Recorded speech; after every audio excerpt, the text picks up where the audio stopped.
Hey guys, welcome back to my channel. If you're new here, welcome, and I hope you stick around, so hit that red subscribe button down below. I upload every Tuesday and Saturday. I'm not going to make this intro very long. This is a very self-explanatory video.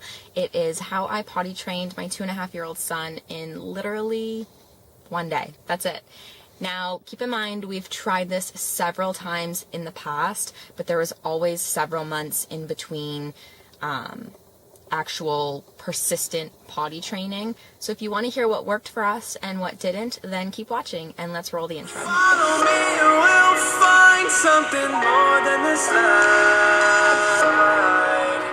Okay, so I want to start this video off by talking about two very important things, and the first one is, so basically when I started potty training, when I potty trained Maya, I didn't really do a lot of research, and we potty trained her at 26 months old. But for Keegan, because I had tried so many times before with no luck, I started to do some research about it, and I actually read a lot that, like articles that mothers wrote or blog posts, and they said that their big thing was potty training when they wanted to, and that it didn't matter whether their child was ready or not. If you're persistent enough and you do it the right way, that your child will be potty trained. Now, I do not agree with this at all, and that is just from experience. And I mean, it could be my kids, but I believe if you potty train or you force, I don't really know how to say it. If you potty train a child before they're actually ready and comprehending it, you're going to have regression. And there's even regression in kids that are 3.5 years old and potty trained. And we experienced this a lot with Maya, actually. And I definitely potty trained Maya too young. So she was 26 months old when we potty trained her. It took 3 days. We did the 3-day method, but within a couple months, she had completely regressed to the point where she wasn't using the potty at all. And it wasn't until she was in preschool, it was about 2 months before her 3rd birthday, where it actually, like, one day she just wanted to use the potty again, and it stuck with her. So I firmly believe your child has to be ready. They have to show signs of being ready. They have to, you know, they have to see other people using the potty. They have to ask about the potty, put them on the potty. You know, they have to understand, like, being a big boy or a big girl, you don't wear diapers, you know, you wear underwear. So that's a huge one. Number 2, for me at least, it was a huge factor in when I decided to potty train, and that was my mental state with all of it. Because when I first started potty training Keegan, I just was doing it because everybody was up my ass about it. And I understand he's 2.5, but I knew he just wasn't there. He wasn't ready. He had no issues wearing a dirty diaper.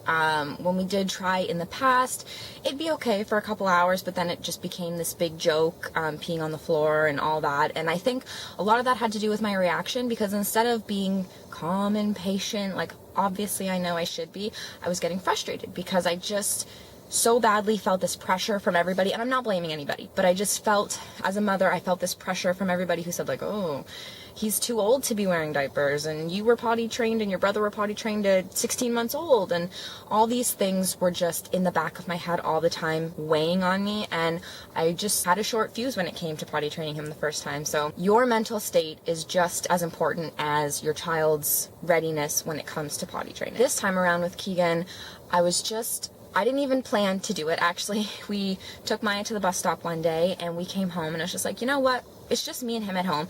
I absolutely hate kids running around, like, completely naked, like, underwear, whatever, I get it. But even at home, I don't let my kids run around naked. It's just like, you know, put some underwear on, put some clothes on. But it was just me and him, so I was like, you know what? Out of curiosity, let's just see what happens. So I'll insert a little video clip, but I just put a blanket with some little books and just this cheap potty we got from Walmart for probably like 15 bucks. I just put it in the corner in the living room. We took his pull-ups, and I took a little picture with writing on the pull-up that said goodbye pull-ups and the date, and I had him throw the pull-ups out, and I told him, like, they're gone. There's no more. You have to pee on the potty and poop on the potty and wear your big boy underwears. And ever since Maya's gone to school and it's been just me and him one-on-one, he has this new maturity about him, and he's just so into all these big kid things. So it was fine. The whole day, it was like 11 or 12 times on the potty. We bought those little cheap Halloween eyeball candies from the dollar store. So every time he pooped and peed on the potty, he got one of those. He loved it. Yeah, so 11 or 12 times on the potty that day and only 2 small accidents. And when he had his accidents, he started to pee and he like realized he was doing it because he was naked, and he stopped and he held it and he went and sat on the potty, and you be calm about it, and it's like, oh no, like a little accident, let's go on the potty. And when they go on the potty, it's like, oh my god, good boy, high five, you're a big boy, let's go get your treat. And it was just really good. We were both in the right place, just me and him, and we were able to spend the whole day tackling it. Another huge mistake I made with Maya, and not even a mistake really, because everybody's kids are different and everybody does things differently, but with Maya, I did daytime potty training, but then I saved nighttime potty training for later. So I would still let her put pull-ups on at nighttime if she needed to, and I feel like that set her back, because when we did start doing nighttime training, it was a struggle because she was a bit older than what you would expect, and it was just, you know, getting her up through the night. It was a fight, and having to wash her bedding every day. And so I definitely, with Keegan this time, once we threw out the pull-ups, they were gone. We didn't even put them on at night. And he's really good for the most part about before bed. He'll go like 3 or 4 times if he has to while we're laying in bed reading or talking or whatever. He goes all by himself. Like, it's not even like, Keegan, do you need to go pee on the potty? He just gets up and goes. He'll tell me. He'll come and show me.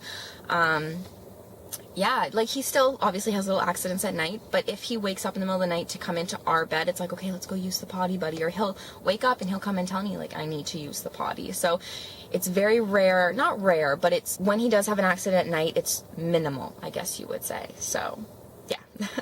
Now the other thing, of course, is regression. It happens. It can be very defeating, especially with Maya. When she first started to regress, I was getting angry because I'm like, why are you having all these accidents all the time? Like, you're potty trained, you've been so good. I didn't say that to her, but, you know, in my head, I'm just thinking, like, what is going on? And you read and all that. And with Keegan, it's just like, if there is days where he has 10 accidents, or every day is like, every time that day is an accident, I'm just going to be as chill about it as I can be, because I know it happens, and being angry about it or giving into it isn't going to help. So I just need to push through and stay positive and know that he is potty trained. All it took was one day of just like consistency and positive reinforcement, and he's fine. And if he does have those days, it's okay.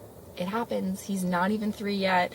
And yeah, it's just a really good feeling when you finally tackle something. Like, I know with the Soothers and bottles, that can be a huge thing for people. It can give you anxiety.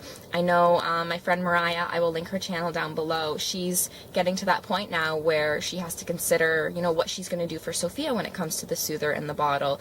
And I know she's really worried about that, so I try and give her, not advice, you know, I just try and tell her, like, it's when you're ready and it's when you're mentally able to handle the meltdowns and the sleepless nights, because it happens. Because when I did that with the kids, I tackled both of them at the same time. Soothers bottles? No, Maya had her lost her bottle when Keegan was born, but she still had her soother. So when I took Keegan's bottle away, then we tackled Soothers for both of them. And one day I just took them away. The kids threw them in the garbage. I told them, like, your Soothers are going to the dump. Both of them same time. Maya was 2.5. Keegan was just over 1, I guess. Yeah. And I'm not gonna lie, the first 2 or 3 days was hell. Like, that's their comfort thing. It's like taking your kid's blanket away. Like, I would never do that, but, you know, you get, oh, your kid still has a soother, and you get all these comments sometimes, and it's just one of those things. Like, you know, you need to take it away, and it's for the best for them, and you do it. So once you tackle something like that, it's like this huge weight off your shoulders. So being able to say, like, we don't have to buy diapers or pull-ups anymore, it's like a huge friggin', it's just a relief. It's like, you know, every time I had to change his butt, it was nothing but a fight. Like, literally a screaming match, to the point where I had to bribe him with, like, he likes those little packages of the Mott's real fruit gummies. So it's like, you know, Keegan, let's do this, let's do this, let's do this, fight, fight, fight, chase him around, finally get him down. It's like, okay, here's your gummies, which didn't teach him anything, and I know that, but I'm not going to sit there and have a screaming match with my 2.5-year-old over a dirty diaper. Like, it has to be changed, but I'm not going to pin you down on the ground to do it. So I'm just so happy we don't have to do that, and he's just super stoked too. Like, he's all the time like, me big boy mommy, and it's like, oh, you're such a little man, like, oh my god. But yeah, so that's what we did. It was very simple. It was just basically, you know when the 2 of you are ready, or the 3 of you, however you're doing it with your spouse, and just go for it. I would suggest staying home at least for the first day, and that's what we did. The second day we went out to the stores for a couple hours, and he actually did really well. We used the bathroom in a store once, but the whole time we were out he was really, really good. So again, whatever works for you, but just be in that mindset with your child. You have to be on the same page, because the minute you get anxious or worked up, it's game over, and it's not going to work, and you're going to have to take a few days to just reset and give it another go. But yeah, so I hope you guys enjoyed this video, and I hope that if you're potty training or you're thinking about potty training, that it's some food for thought for you. If you like this video, give it a thumbs up, and be sure to hit that red subscribe button down below. As I said before, I upload every Tuesday and Saturday. And let me know in the comments what worked for you when it came to potty training, and how old your child or children were when you decided to potty train. And I will see you in my next video. Bye guys.